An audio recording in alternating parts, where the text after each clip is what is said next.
오늘 지금 최태원 SK 회장 출석을 하지 않았습니다. 지난 국회 청문회에서 회장 출석을 요청한 데에는 그 의미가 있었습니다. 책임 있는 답변을 듣지 못했기 때문인데요.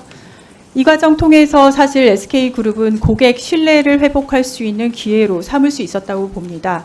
그래서 저는 오늘 최태원 SK 회장의 불출석에 깊은 유감을 표합니다. 어떤 회의가 2,300만 SKT 고객보다 중요한지 묻지 않을 수 없습니다.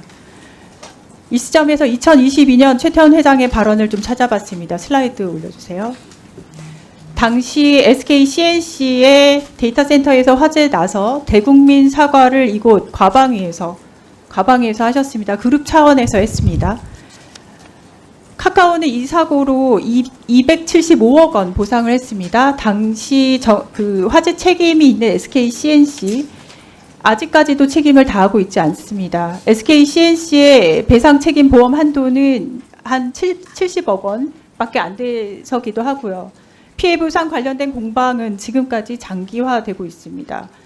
회장이 과방위에 나와서 저렇게 직접 사과를 한 사건도 그러했는데 지금 나오지도 않고 어제 기자회견을 통해서 보여준 모습으로 고객들은 어떻게 SK그룹에 대한 신뢰를 쌓을 수가 있을까요? 장관님 한 가지 여쭤보겠습니다. 이런 사고 시 피해 고객에게 보상할 비용을 보장하는 손해배상 책임보험 가입 반드시 해야 되는 겁니까? 기업이? 지금 가입하고 있는 것으로 알고 있습니다. 네, 반드시 해야 되죠. 2019년도에 제정이 됐습니다. 사장님? 예. SK텔레콤 손해배상 책임보험 가입이 되어 있겠죠? 가입되어 있는 걸로 알고 있습니다. 제가 조금 전에 SK CNC 책임보험 한 70억 원 보험 한도라서 아직까지도 공방이 계속되고 있다고 말씀을 드렸습니다. SK텔레콤은 배상 한도액이 얼마입니까? 금액은 확인해서 말씀드리겠습니다. 10억입니다. 7분의 1이에요.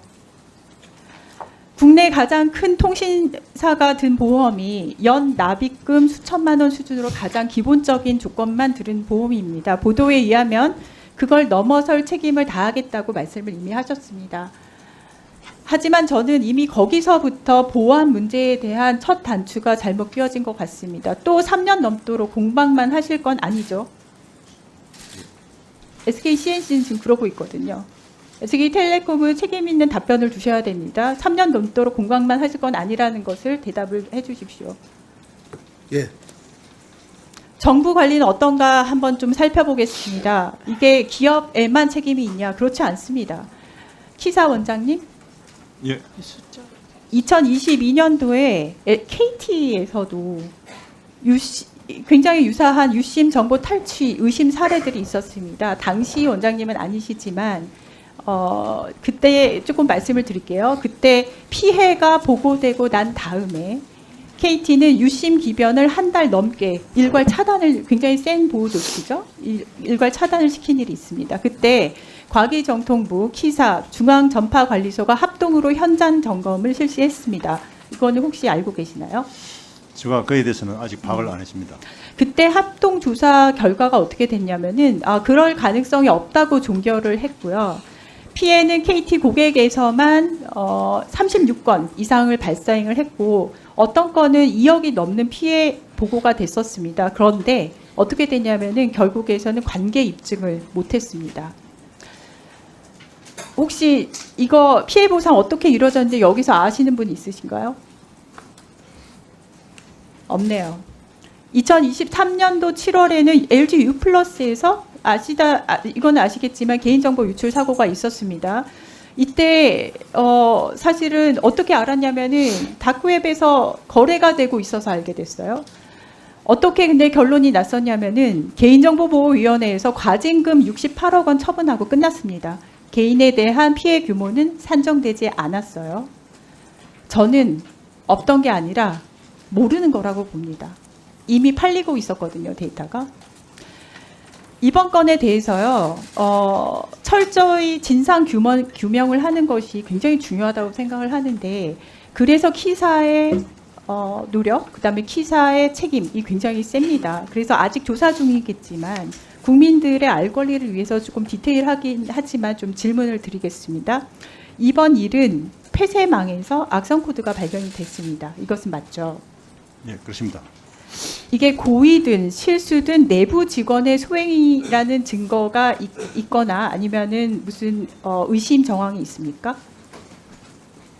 제가 현재 민간조사 합동조사단에 편성되어 있지 않기 때문에 그에 대한 내용을 제가 답할 수는 없고 그러지는 않은 걸로 저 알고 있습니다. 키사의 역할이 굉장히 중요합니다.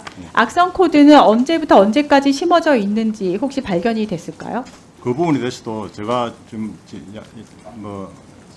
이야기할. 그러면은 보도자료에 나온 악성 코드가 추가로 8가지 종류가 발견이 됐다고 했어요. 처음에 4가지 종류 말씀을 하셨고, 그렇다면은 8가지 더 발견된 것들이 가입자 정보, 그러니까 개인 식별 정보가 보관된 서버에 대한 해킹이 있었을까, 지금 그런 걱정들을 하시거든요. 그렇다면 그 서버에 대한 해킹이 전혀 없었다고 100% 확신할 수 있을까요? 지금 현재 언론 보도한 내용이 제가 알고 있는 내용이 답니다. 그리고 이게 아시다시피 BPF도 이 악성 코드 자체가 오픈 소스로 되어 있기 때문에. 그러면 제가 이어서 질문을 합니다. VPN 장비를 사용해서 이거는 부사장님께 질문을 드려야겠습니다. VPN 장비 사용해서 외부에서 내부망 접근 가능합니까? 불가능합니다. 전혀 불가능합니까? 예, 그렇다면 그렇게 SKT에서는 VPN 장비를 아예 사용하고 있지 아니합니까? VPN 장비는 사용하는데 말씀을 좀 정정하겠습니다. 가능한데 이거를 쳐올 수 있는 방화벽을 해놨습니다. 그렇다면은 외부에서 VPN을 통해서 내부로 접근하는 것은 100% 없다. 그 외부에서 들어올 수는 있고요. 들어오는데 방화벽을 통해서 철저히 차단하고 있습니다. 그러면은 VPN 장비는 이반티 장비입니까? 아닙니까? 그거는 지금 이반티 장비가 있습니다. 있습니까? 네. 네, 이 대답을 저는 오늘 처음 들었습니다. 지금까지 계속 질의를 했었거든요. 그리고 지금 키사 원장님 대답이 좀 아쉬운데요. 대부분 다 지금 확인이 안 되고 모르시고 그러면 안 됩니다. 키사의 지금 역할 굉장히 중요합니다. 장관님, 지금 비슷한 사고가 줄줄줄 이어지고 있습니다. KT 말씀드렸고 LG U+ 말씀드렸고 이번에 SKT잖아요. 네. 그리고 피해는 고객한테 발생을 해요. 정부는 과연 여기에서 책임이 없었을까? 저는 그런 질문 안 할 수가 없습니다. 아까 말씀드렸듯이 조사단이 꾸려지지만 조금 버티면 정부가 나서서 2차 피해 우려 없다고 면죄부를 주고 있습니다.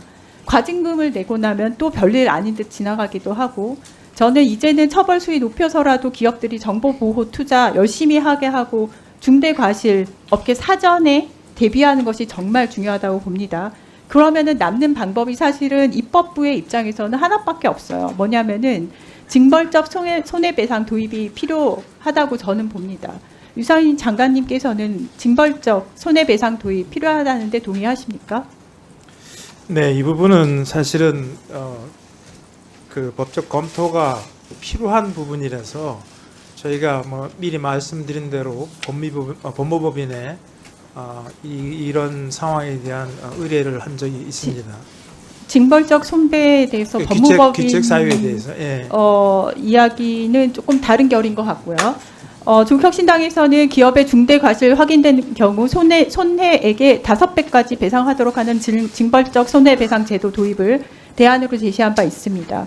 그런데 지금 사실은 기업에서 나와 계시지만 기업에서는 말을 합니다. 징벌적 손배 이야기를 하면 미국처럼 한 번 실수로 기업 다 죽이겠냐 합니다. 특히 대기업이요. 사이즈가 커지니까.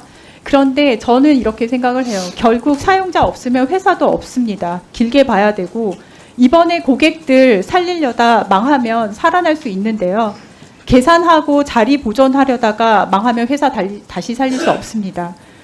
저는 징벌적 손해배상 입법화하고 더불어서 지난번 저희가 청문회를 통해서 제기했던 여러 문제점들 극복할 수 있도록 다음 같은 후속 법안들 추진 예정이라서 잠깐 말씀을 드립니다. 그때 차관님께 말씀을 드렸던 정보보호 최소 투자 비율 의무화 부분이 있고요. 위약금 면제에 관한 부분이 있습니다. 그리고 집단구제 실효성 제고, 그리고 피해자 입증 책임 완화 등에 대해서 저는 입법을 할 예정입니다. 위원님들의 적극적인 참여 부탁드리고요. 위약금 이야기가 지난번에 굉장히 크게 있었고 오늘도 이야기가 될 것 같습니다. 저는 SKT 쪽에서 서면 질의를 통해서 받은 입장문을 보면은 현재 있는 SKT 사용자 간의 형평성 문제를 또한 제기를 하고 계세요. 하지만 지금 위약금을 내냐 마냐 그것은 사실은 면제를 하냐 마냐는 강론에 더 가깝고 제일 중요한 것은 고객의 신뢰를 회복할 수 있냐. 이게 제일 중요한 것 같아요. 그러니까 신뢰가 떨어졌기 때문에 지금 떠나겠다는 것이잖아요. 신뢰 회복 프로세스 가동해야 될 시점이라고 보는데 지금 사장님께서 이런 식으로 고객의 신뢰 회복 프로세스 가동하겠다. 혹시라도 한 뭐 3가지 정도 리스트업을 해주실 수 있으세요? 예, 의원님 말씀 정말 일리가 있는 말씀이시고 특히 고객의 신뢰를 회복해야 된다고 지적하신 부분에 대해서는 진정으로 공감하고 있습니다. 그래서 지금 이제 저희가 지금까지는 고객 보호, 고객 보호에 집중을 해왔습니다. 그래서 FDS나 유심 보호 서비스, 유심 교체까지 보호에 집중해 왔는데 사실 고객 신뢰 회복이 무엇보다 중요하다는 말씀에 공감드리고 일단 한 가지 어제 대책을 이제 수립한 것은 고객 신뢰 회복 위원회를 저희가 조속히 설치해서 그 고객 신뢰 회복 위원회에서 지금의 어떤 우리의 신뢰가 상실된 많은 부분들에 대해서 조사를 하고 또 고객의 목소리를 듣고 고객 보호를 어떻게 하고 이런 부분에 대해서 조치를 할 수 있도록 그걸 최대한 빨리 만들도록 하겠습니다. 그러면은 지금 우선 공감을 하겠다고 하셨고 공감으로 끝나면 안 되죠. 그래서 3가지 정도 구체적인 방안 요청을 드렸는데 고객 신뢰 회복 위원회를 구성을 하겠다. 구성하는 것은 좋습니다. 그렇다면 이거 한번 말씀드릴게요. 그 안에서 위약금 문제 다룹니까 안 다룹니까? 위약금 문제를 포함해서 전체적인 어떤 고객 신뢰 회복에 대해서 다룰 수 있도록 하겠습니다. 알겠습니다. 그러면은 지금 이 부분에 대해서는 그럼 오늘 책임 있는 답변이 안 나왔다라고 저는 이해를 합니다. 이 부분에 대해서 뭐 만드시는 건 좋은데 가장 빠른 시간 안에 보호 대책, 그다음에 신뢰 회복 대책을 바로 발표를 하시지 않으면 시간이 지날수록 고객이 떠나가는 것 그거 막을 수 없습니다. 그럼 위약금 문제 당연히 다시 나오고요. 이 부분은 대처를 빨리 하셔야 됨이 굉장히 중요하다는 거 말씀을 드리고요. 아까 VPN 이반티 얘기를 하셨는데 SKT는 SK 쉴더스와의 파트너입니까? 예, 저희 쪽 일을 하고 있습니다. 작년에 SK 쉴더스에서 이반티 VPN 장비에 대해서 해킹 관련해서 우려를 표방을 하고 그들의 클라이언트들에게 체크리스트 10가지를 공유한 바 있습니다. 이것은 SKT에서도 텔레콤에서도 받으셨습니까? 그 부분을 확인을 좀 해봐야 되겠습니다. 제가 그걸 지금 확인해 보시면 어떡해요. 이미 지난해에 악성 코드 관련돼서 얼럿이 났었고 거기 관련해서 텔레커뮤니케이션 사우스 코리아에 있었다. 올해 한 달 전에 또 보고서도 나왔습니다. 그리고 SK 쉴더스에서는 클라이언트들에게 10가지 대책 체크리스트 공유하면서 이러이러한 VPN 취약점이 발견이 됐으니 조치를 하시오라고 했습니다.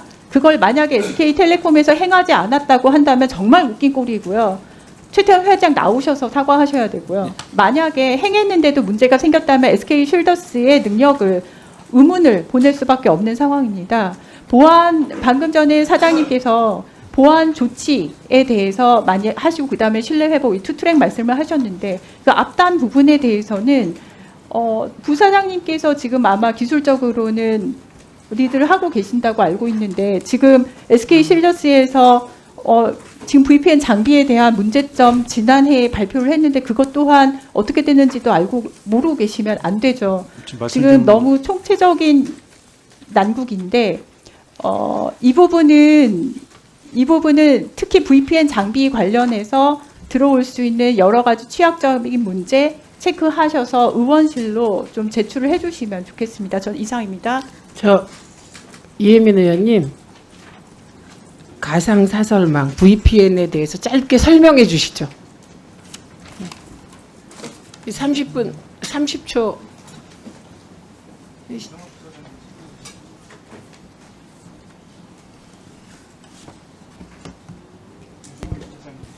제 생각에는 여기 제가 설명을 하라는 걸까요? 그, 아니면은 그냥 네. 보고 있는 분들이 VPN에 대해서 네. 설명을 원하시는 분들이 계시니까 짧게 누구에게 이거는- 물어도 좋습니다. 네, 이거는 아마 고려대 교수님께서 설명하시던가 아니면은 부사장님께서 설명을 하시면 좋겠는데요. VPN이라는 개념과 그다음에 장비까지 두 가지를 설명을 하시면 좋을 것 같습니다. 교수님이 설명해 주시겠습니까? 네, 가상사설망이라고 하는 VPN은 암호통신 장비라고 보시면 됩니다. 그래서 컴퓨터 대 컴퓨터 간에 통신하는 모든 것을 암호화한다고 보시면 되고요. 보통 사용하는 목적은 재택근무를 한다든가 원격 근무를 할 때 회사 시스템에 연결시키기 위해서 사용을 합니다. 위원장님 하나 좀 추가로 말씀드려도 되겠습니까?